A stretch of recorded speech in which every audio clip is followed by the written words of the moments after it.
நம் அன்பிற்கும் பாசத்திற்கும் உரிய நம் மறைமாவட்ட முதன்மை தந்தை அவர்களே, இந்த பேராலய அதிபர் தந்தை அவர்களே, மறைமாவட்ட ஆலோசகர் குழுக்களே மற்றும் நம் அருமை குருக்களே, அருட்கன்னியர்களே, அருமை சகோதர சகோதரிகளே, உங்கள் அனைவருக்கும் இயேசு கிறிஸ்துவின் அர்ச்சிப்பினால் அதனுடைய ஆசிரையும் அருளும் உங்களுக்கு நிறைவாக கிடைக்க வேண்டும் என்று இந்த நேரத்தில் வாழ்த்துகிறோம். ஆண்டவரின் அழைப்பில் பங்கு கொண்ட நம் ஒவ்வொருவரும் அவரால் அர்ச்சிக்கப்படுகிறோம், அவரால் அர்ப்பணிக்கப்படுகிறோம். ஆகவே நம் அனைவருக்கும் திருக்கூட்டமாகிய நம் அனைவரையும் இயேசு கிறிஸ்து அபிஷேகம் செய்து திருக்கூட்டமாய் இந்த உலகிற்கு அருட்பொழிவாக கொடுக்கின்றார். ஆகவே இந்த அருட்பொழிவிலே பங்கு பெறுகின்ற நம் அனைவரும் இறைவனாலும் மரியன்னையாலும் ஆசீர்வதிக்கப்பட வேண்டும் என்று இந்த நேரத்திலே வாழ்த்துகிறோம். இந்த அர்ச்சிப்பை கட்டி காப்பாற்ற, அதை வளர்த்தெடுக்க இறைவன் இயேசு கிறிஸ்து குருக்களை தேர்ந்து கொள்ளுகிறார். அவர்கள் மூலமாகத்தான் இந்த அர்ச்சிப்பை நிறைவேற்றுகின்றார். அந்த புனிதமான கரங்களை தம்மிலே ஏற்று மக்களை ஒருங்கிணைப்பு பணியாகவும் அவர்களை அர்ச்சித்து புனிதப்படுத்தும் பணியாகவும் நம் குருக்கள் ஆற்றுகின்ற பணிக்காக அவர்களுக்கு மறைமாவட்டத்தின் பெயரால் நம் ஒவ்வொருவரின் பெயரால் நன்றியும் வாழ்த்தையும் தெரிவித்துக் கொள்கிறோம். இறைவன் அவர்களுடைய கரங்களை என்றும் புனிதமாக, அவருடைய உள்ளங்களை என்றும் தூய்மையாக வைத்து தூய்மை மிகுந்த இந்த திருக்கூட்டத்தை வழிநடத்துகிற அற்புத பணியாளர்களாக இறைவன் அவர்களை காப்பாற்ற வேண்டும், வழிநடத்த வேண்டும் என்ற நேரத்தில் வாழ்த்துகிறோம். இந்த குருக்களோடு துறவியர் அனைவரும், அருட்சகோதரிகள் அருட்சகோதரர்கள் அனைவரும் ஒரு திருக்கூட்டமாய் அர்ச்சிக்கப்பட்ட இறைவனது சீடர்களாக இந்த உலகை வளர்க்கவும், இந்த உலகை மீட்பு பாதையில் அழைத்து செல்லவும், அந்த உலகிற்கு மீட்பை பெற்றுத்தரவும் இறைவன் இவர்களை கருவியாக பயன்படுத்துவது நம்மை புனிதப்படுத்துகின்ற ஒரு செயல். நாம் பேறு பெற்றவர்கள். நமக்காக இறைவன் இத்தனை உள்ளங்களை குருக்களாக, துறவிகளாக நமக்கு தந்து அவருடைய புனிதத்தை நம்மோடு பகிர்ந்து கொள்ளுகிற இந்த இறை அடியார்களை இறைவன் என்றும் புனிதமாகவும் சுகமாகவும் வைத்து காப்பாற்ற வேண்டும்.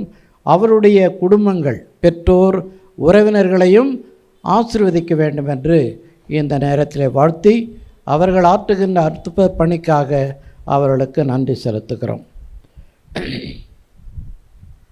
இன்றைய திருப்பலினுடைய இன்ட்ரடக்ஷன் தந்தை அவர்கள், உதவி தந்தை அவர்கள் மிக சிறப்பாக எடுத்துரைத்தார்.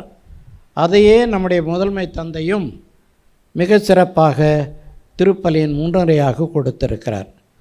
அன்புள்ள இறைமக்களே, நாம் தேர்ந்து கொள்ளப்பட்டவர்கள் என்பதை நினைவூட்டுகிறது.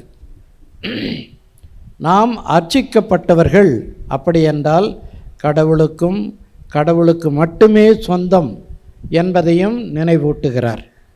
ஆகவே நாம் பேறு பெற்றவர்கள் என்பதை இறைவன் நமக்கு நினைவூட்டுகிறார். இணை சட்டத்தில் நூலில் 4ஆம் அதிகாரம் 7ஆம் வசனத்தில் இறைவன் இதை தெளிவுபடுத்துகிறார். Why God sends his apostles or his servants. இறைவன் தன் பணியாளர்களை எதற்காக இந்த உலகிற்கு அனுப்புகிறார், அதை மிக சிறப்பாக தெளிவுபடுத்துகிறது இணைச்சட்ட நூல். நாம் குரல் எழுப்பும் போதெல்லாம் நம் கடவுளாகிய ஆண்டவர் நம்மோடு உள்ளார். முதல் உண்மை. நாம் குரல் எழுப்பும் போதெல்லாம் நம் கடவுளாகிய ஆண்டவர் நம்மோடு இருக்கின்றார். அவரை போல மக்களுக்கு மிகவும் நெருங்கிய கடவுளை கொண்ட வேறு பேரினம் ஏதாகிலும் உண்டோ? அற்புதமான கேள்வி. ஆண்டவர் நம்மோடு உள்ளார். அவரை போல மக்களுக்கு மிகவும் நெருக்கமாக உறவை வைத்திருக்கிற கடவுளை கொண்ட வேறு பேரினம் ஏதாகிலும் உண்டா? இதை உறுதிப்படுத்த கடவுள் தம் பணியாளர்களை அனுப்புகிறார். நம்முடைய குருக்கள் என்ன சொல்கிறாங்கன்னா, கடவுள் நம்மோடு நெருக்கமாக இருக்கிறார்.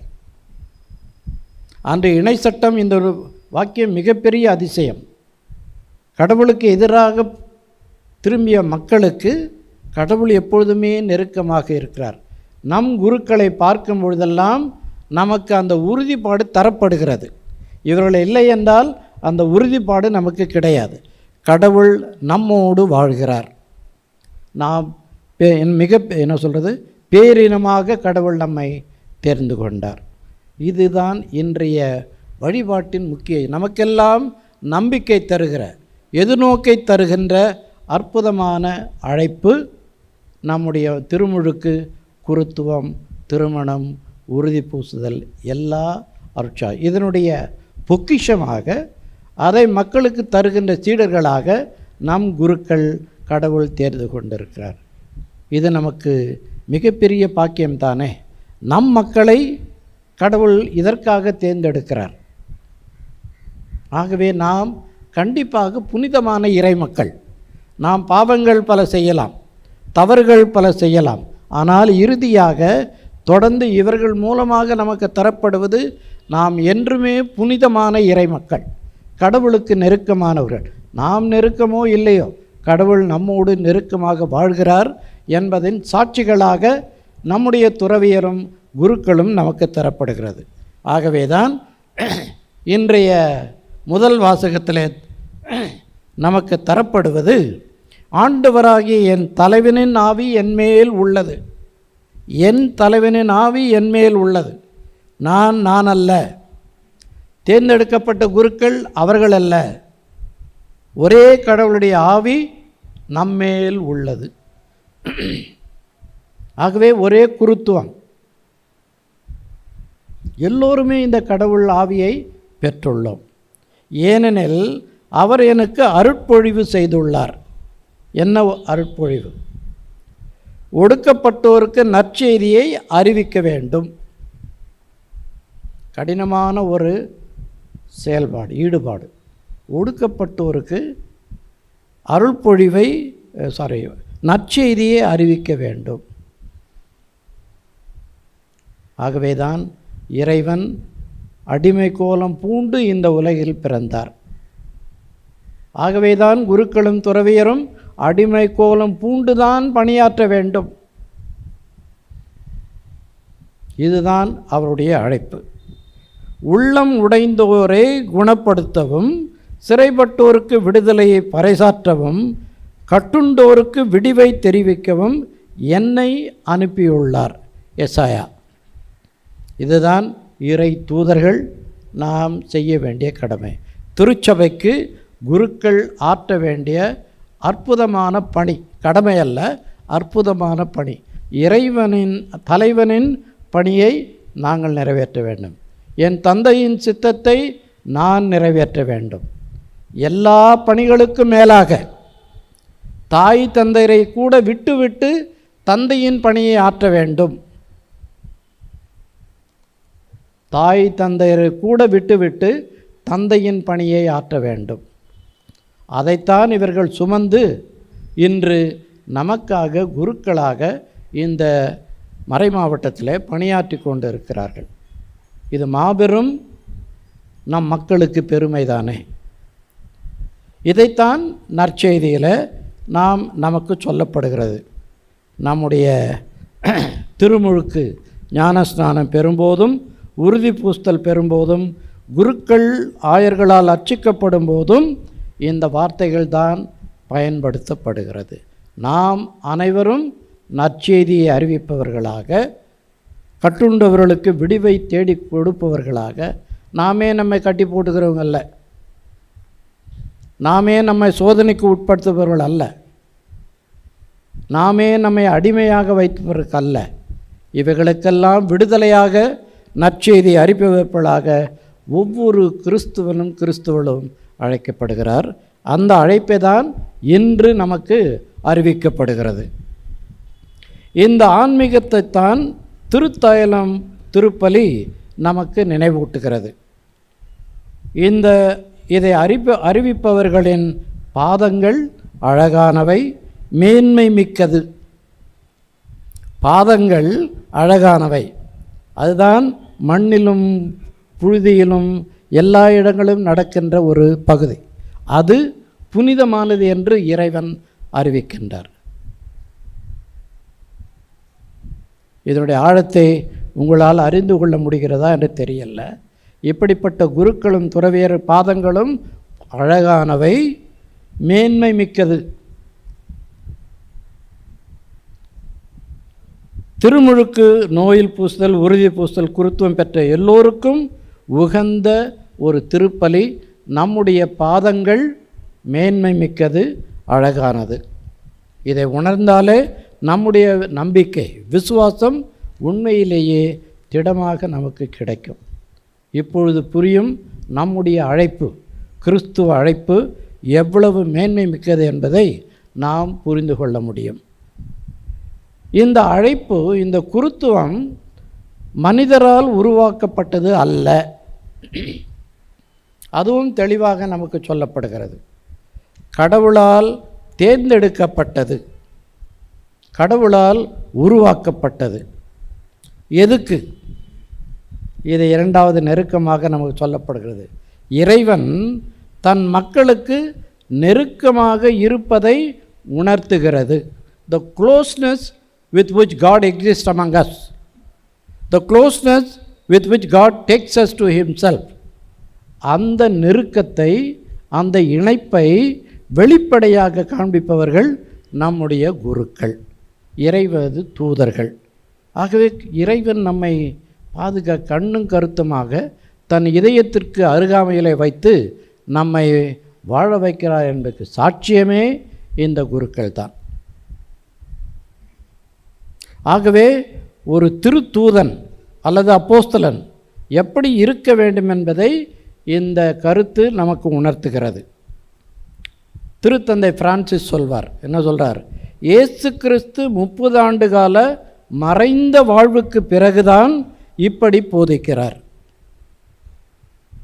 இதை நாள் பூரா அவங்கள கூட இல்லை, 30 ஆண்டுகள் மறைந்த வாழ்க்கையின் விளைவாகத்தான் இந்த நெருக்கத்தை மக்களுக்கு அறிவிக்கிறார். நம்முடைய குருக்களும் ஏறக்குறைய அவர்கள் குருக்களாக திருநிலைப்படுத்துவது 28லிருந்து 30 வயதுக்குள்ளாகத்தான் அவர்கள் குருக்களாக திருநிலைப்படுத்தப்படுகிறார்கள். அவர்களும் 30 ஆண்டுகள் மறைந்த வாழ்வை அவர்கள் வாழ்கிறார்கள், இறைவனோடு நெருக்கமாக வாழ்கிறார்கள், இறைவனது ஒளிக்காக அவர்கள் வாழ்கிறார்கள். அதன் பிறகுதான் சீடர்களாக தம் மக்களுக்கு அந்த நெருக்கத்தை வெளிப்படுத்துகிறார்கள். This is the pedagogy of incarnation. இறைவன் மனிதனானதனுடைய கருத்து, மைய கருத்து. இப்படித்தான் கடவுள் வாழ்கிறார், இப்படித்தான் கடவுள் வழி நடத்துகிறார் என்பது இந்த போதனையினுடைய மைய கருத்து. So it's a pedagogy of incarnation, it's a pedagogy of inculturation. கிறிஸ்து மனு உருவானது எதற்கு? Why did he inculturate with the human being? Why did he become man? This is the teaching that the church is giving us, and that's the teaching we are living with this. தன் மக்களோடும் தம் கலாச்சாரத்தோடும் நெருக்கமாக கடவுள் இருக்கிறார் என்பதை நமக்கு சொல்லுகிறார். ஆகவே திருத்தந்தை ஒரு முக்கியமான பகுதியை திருச்சபையில் பாருங்கள், குருத்தோலை ஞாயிறு இளைஞர்களுக்காக அர்ப்பணிக்கப்படுகிறது. இன்றைய திருப்பலி குருக்களுக்காக அர்ப்பணிக்கப்படுகிறது. வியாழக்கிழமை திருப்பலியானது குழந்தைகளுக்காக, ஞானஸ்நானம் பெறுபவர்களுக்காக, பாவங்களை கழுவுபவர்களுக்காக அந்த திருப்பலி ஆற்றப்படுகிறது. வெள்ளிக்கிழமை நமது மீட்பின் சின்னம், இரவு திருப்பலி, ஞாயிற்றுக்கிழமை நாம் எல்லோரும் விழித்தெழுந்து மீட்பின் சின்னத்தை அடைகின்ற ஒரு நாள், திருச்சபையினுடைய அனைத்து மக்களுக்கும் உகந்த ஒரு நாள். ஆகவே கிறிஸ்து என்ன சொல்கிறார்னா, இளைஞர்களே, கிறிஸ்து உங்களில் உங்கள் மத்தியில் வாழ்கிறார். எவ்வளோ பெரிய டாக்குமெண்ட் எழுதி அனுப்பியிருக்கார். இளைஞர்களில்தான் கிறிஸ்து வாழ்கிறார். இளைஞர்கள்தான் கிறிஸ்து வாழ்கிறார் என்பதற்கு சாட்சி.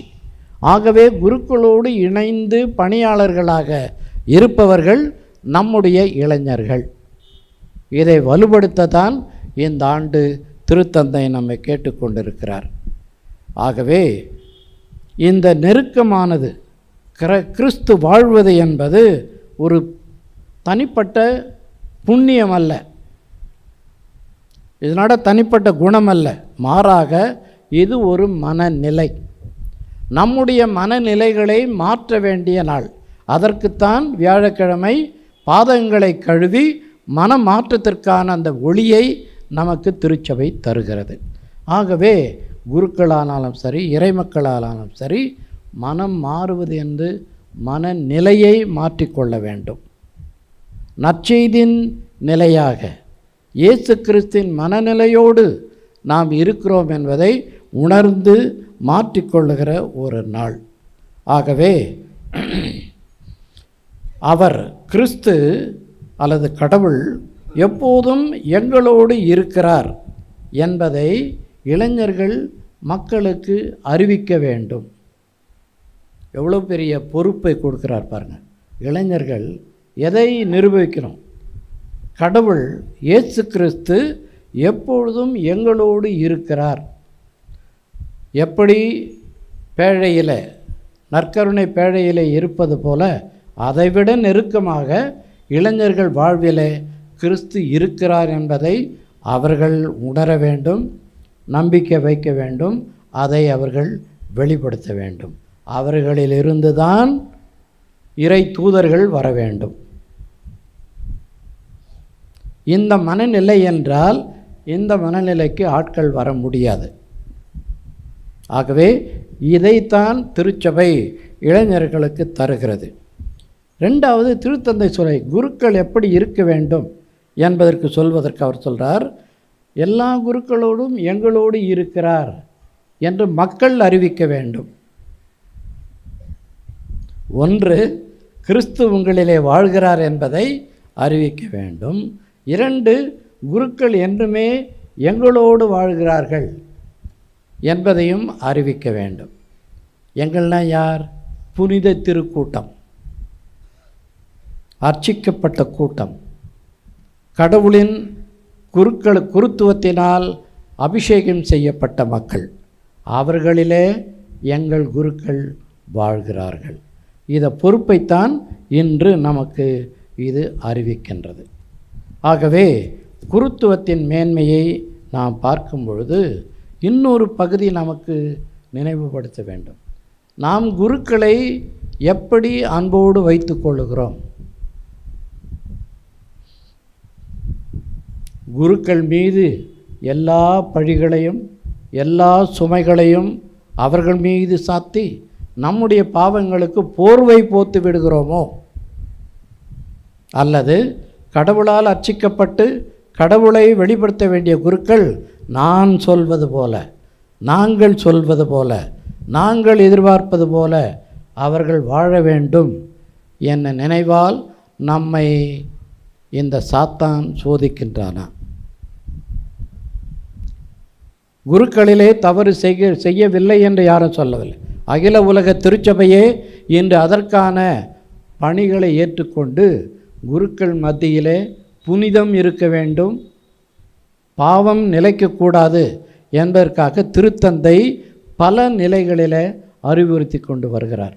இந்த நிலையில் அன்புள்ள இறைமக்களே, இந்த கடவுளுடைய பிரசன்னத்தை உங்களுக்கு கொண்டு வருகின்ற குருக்களை நீங்கள் எப்படி நடத்துகிறீர்கள்? அவர்களிடமிருந்து என்ன எதிர்பார்க்கிறீர்கள்? அவர்கள் எதற்காக உங்களோடு பழக வேண்டும் என்று நீங்கள் நினைக்கின்றீர்கள்? எந்த விதமான கண்ணாடியை மாற்றிக்கொண்டு குருக்களையும் துறவிகளையும் நாம் பார்க்கிறோம்? இதுவும் இன்று நாம் சிந்திக்க வேண்டிய நிலை. இப்படி குருக்களாக இருப்பது சாதாரண வாழ்க்கை அல்ல, சுலபமான வாழ்க்கை அல்ல. ஆனால் அவைகளிலே அவர்கள் சிறப்பாக உங்களுக்கு ஒளியாக அவர்கள் இருக்க வேண்டும் என்றால் எந்தெந்த பாதிப்பை நீங்கள் அவர்கள் மேல் சுமத்துகிறீர்கள். எனக்கு வர்ற கடிதத்தெல்லாம் பார்த்தா நான் ஏன்டா பிஷப்பாக இருக்கேனே எனக்கே சந்தேகம். என்னை பார்க்காதவன்லாம் கூட என்னென்னவோ கடிதம் போடுவாங்க. அப்படி என் நிலைமை அப்படி. பச்சை மரத்துக்கே அப்படின்னா குருக்கள் மீது என்னென்ன சுமைகளை உங்களால் சுமத்த முடியுமோ அத்தனையும் சுமத்துகிறீர்கள். இது குடும்பமாகிய நாம் உணர வேண்டிய ஒரு நல்ல நாள். நம்முடைய புனித குருக்களை வளர்த்தெடுத்து பாதுகாத்து நமக்கு கடவுளை நெருக்கமாக வைத்து கொள்ளக்கூடிய சீடர்களாக அவர்களை எப்பொழுதுமே கண்ணும் கருத்துமாக நாம் தான் பார்க்க வேண்டும். உங்களுக்கு பணிபுரிகிற சீடர்களாக வைத்து கொள்ளுங்கள். உங்களுக்கு நெருக்கமான உறவினர்களாக மாற்றிவிடாதீர்கள். பழிப்பாவங்களை குருக்கள் மேல் சுமத்தாதீர்கள், துறவிகள் மேல் சுமத்தாதீர்கள். ஒருவேளை அது இப்பொழுது உங்கள் கண் பார்வைக்கு நீங்கள் வெற்றி அடைந்த போல ஒரு உணர்வை கொடுக்கும். ஆனால் கடவுள் கண்களிலிருந்து ஒருவரும் தப்பிக்க முடியாது. ஒருவரும் தப்பிக்க முடியாது. ஆகவே இன்று இறைவன் எதற்காக நம் குருக்களை கொடுத்திருக்கிறார், அவர்கள் என்ன பணியாற்ற வேண்டும் என்று திருச்சபை அவர்களுக்கு ஒரு பக்கம் காண்பிக்கும் பொழுது, இந்த குருக்களை நாம் எப்படி வைத்து கொள்ளுகிறோம், நாம் எப்படி பாதுகாக்கிறோம். நிறைய பேர் உங்களில் தவறில்லை. ஏன்னா இந்த சாமியார் பணத்தெல்லாம் வாரின்னு போட்டார். பணத்தெல்லாம் வாரின்னு எங்கே போயிட்டார்? அந்த குழிக்கு தானே போகணும். சும்மா இவன் 5 பைசா கூட கொடுத்துருக்க மாட்டான் கோயிலுக்கு. சாமியார் பணத்தெல்லாம் வாரின்னு போயிட்டார். கொடுக்குறவன் சைலண்ட்டாக இருக்கான். அல்லது 2 பேர்கிட்ட கொஞ்சம் 2-3 தடவை பேசிட்டா போதும், அவர் சரியில்லை. சாமியார் குடும்பத்தில் பேசணுன்னு கேட்பீங்க, 2-3 தடவை பேசிட்டா அதுவும் தப்பு தான். நல்லா அந்த மனசையும் கெடுத்து நம்ம மக்களுடைய பெயரையும் கெடுத்து நம்முடைய நம்பிக்கையை நாம் பாழ்படுத்தி கொண்டிருக்கிறோம். அன்பர்களே, நம் குடும்பத்திலிருந்து வருகின்ற இறை தூதர்களை நாம் தான் என்றும் காப்பாற்ற வேண்டும். நாம் தான் அவர்களுக்கு என்றும் துணை நிற்க வேண்டும். அப்பொழுதுதான் நம்முடைய நம்பிக்கையானது இவ்வுலக மக்களுக்கு மீட்பின் சின்னமாக, ஒளியின் சின்னமாக அது இருக்கும். ஆகவே இன்று நாம் இந்த கடவுள் தன்மையில் நம்மை அர்ப்பணித்து நுழைத்து கொண்டு நம்முடைய குருக்களையும் துறவியரையும் நன்றியோடும் பாசத்தோடும் வளர்ப்போம். அவர்களை நமக்கு பணிபுரிபவர்களாக, நமக்கு இறைவனது தூய்மையை கொண்டு வருபவர்களாக இறைவன் காப்பாற்ற வேண்டும்.